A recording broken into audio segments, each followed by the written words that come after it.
साथीहरु आज चाहिँ मैले पोर्कको खुट्टी बनाएको छु ल अचार जस्तो ट्वाक्क पारेर हेर्नु त कस्तो दामी भएको छ पिसहरु पनि त्यस्तै मजाको है मजाले लपक्क भएर पाकेको छ यस्तो राम्रो हेर्नु न आज चाहिँ अब योसँग लङ्ग्रेन बासमती सर्ल्याम खाने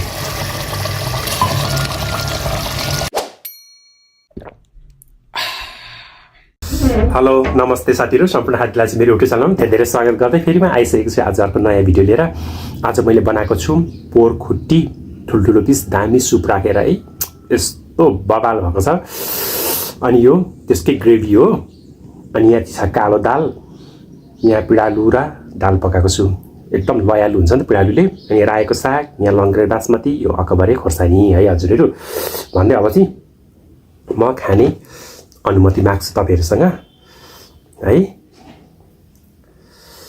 सुरुमै खुट्टीसँग खाइदिनु पर्यो यस्तो बबाल ग्रेभी भएको छ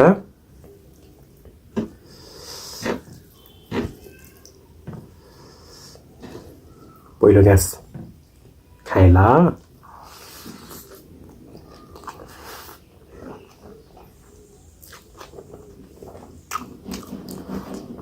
वाउ Oh my god यस्तो दामी मिठो भएछ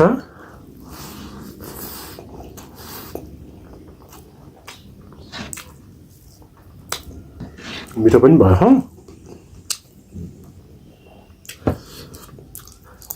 5-6 सुकेको अकबरी हाल्दिएको पिरो पनि ल हजुरहरु खाए ल कस्तो राम्रो भयो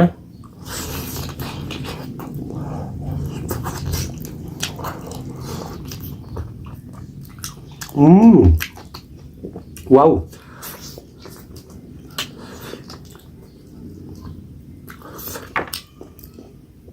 कस्तो मिठो भएको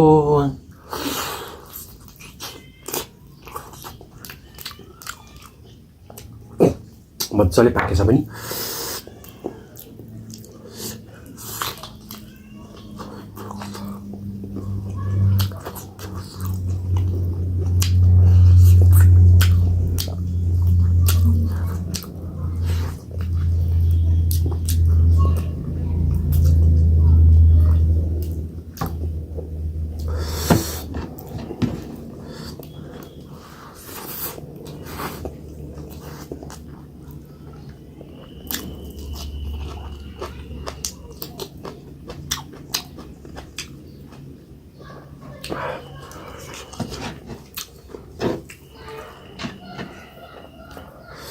दामी मिठो भएछ नि त खुट्टी त पिडालु हालेको दाल पनि भप्पाले हुन्छ है हामी चाहिँ पूर्वतिर चाहिँ कालो दालमा पिडालु हालेर खाने पनि गरेको छौँ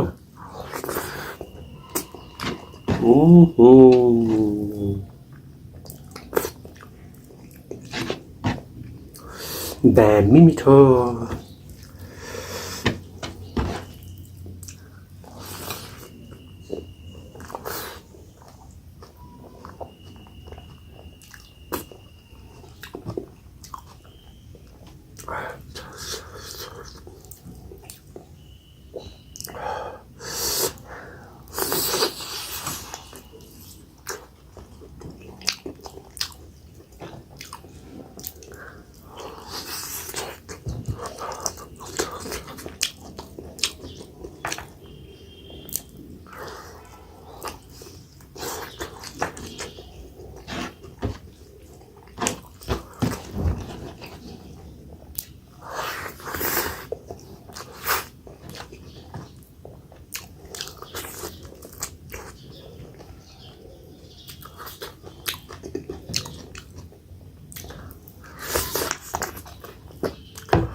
हड्डी भनेपछि फेरि ख्याल मन पर्दैन।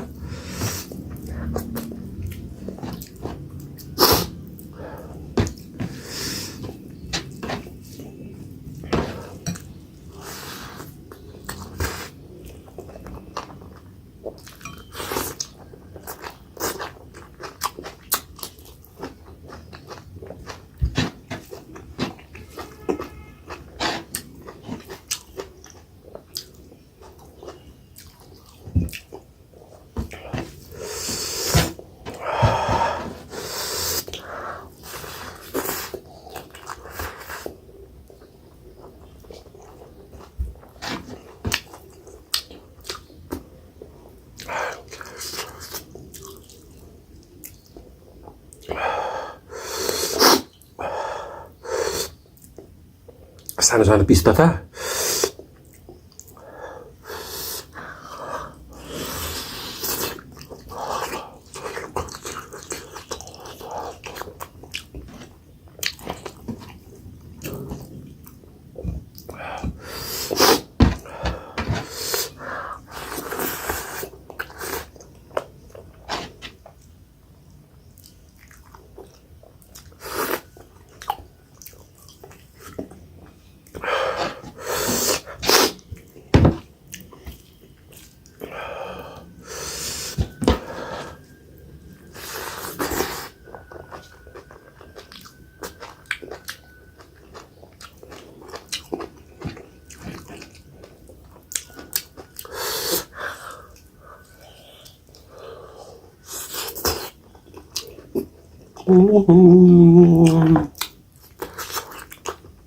जो हुन्छ स्वाद।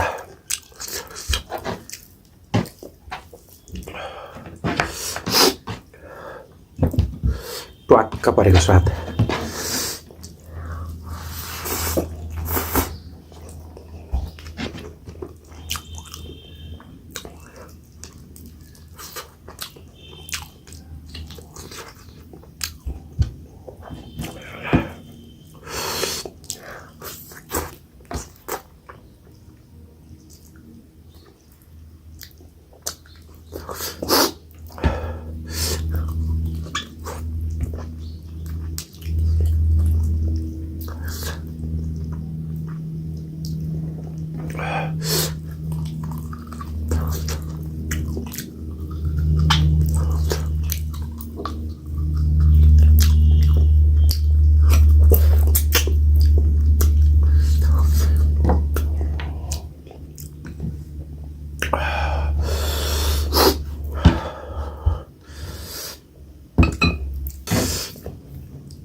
दामी ग्रेभीसँग सानो मिठो भयो नि त भात त।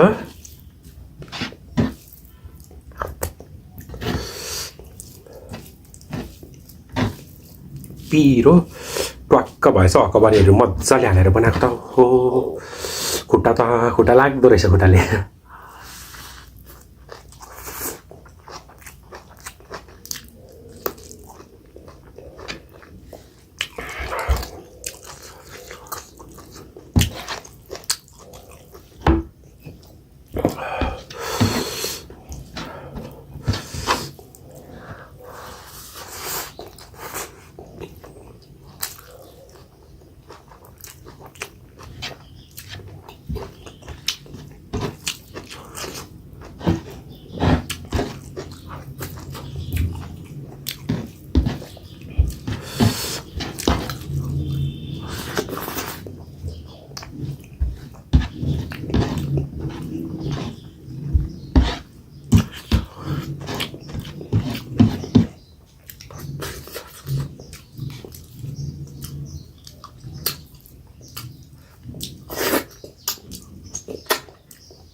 कस्तो दामी पिस छ यो।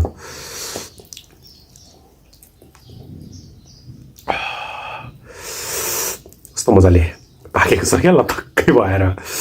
यस्तो दामी छ यो। ओहो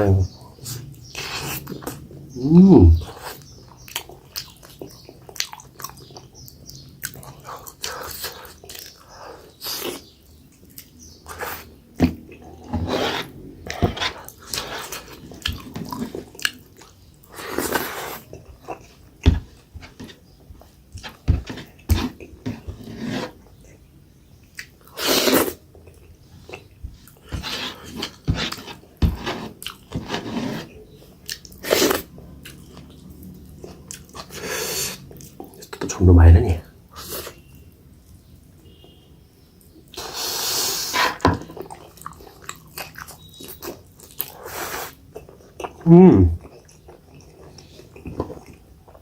वाउ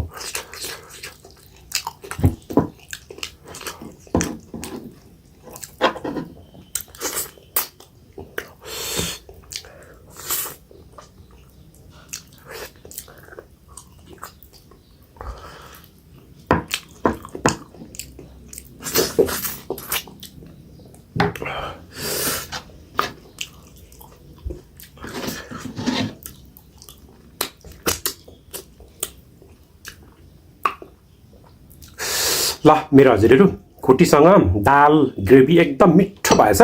मजाले खाएँ, स्वादले खाएँ। तपाईँहरू नि भिडियो हेरेर चाहिँ पक्कै पनि इन्जोय गर्नुहुन्छ भन्ने मलाई पूर्ण विश्वास छ। तपाईँहरू नि यसरी खुट्टीको अचार या ग्रेभी सुप जे पनि बनाएर खान सक्नुहुन्छ। तपाईँहरू पनि ट्राई गर्नु होला। एक्चुअली भन्न चाहन्छु र आजको भिडियो कस्तो छ तल हेरेर प्रतिक्रिया दिनु होला। मेरो नयाँ भ्युअर्सहरूले चाहिँ मेरो युट्युब च्यानलमा वेलकम गर्दै, नयाँ भ्युअर्सले चाहिँ मेरो video like comment subscribe share गरिदिनु होला। तल बेल आइकन छ, बेल आइकन बजाइदिनु होला भन्दै अर्को भिडियोमा फेरि भेट्ने बाचा गर्दै आज चाहिँ छुट्टिन्छु ल। Bye bye, love you all.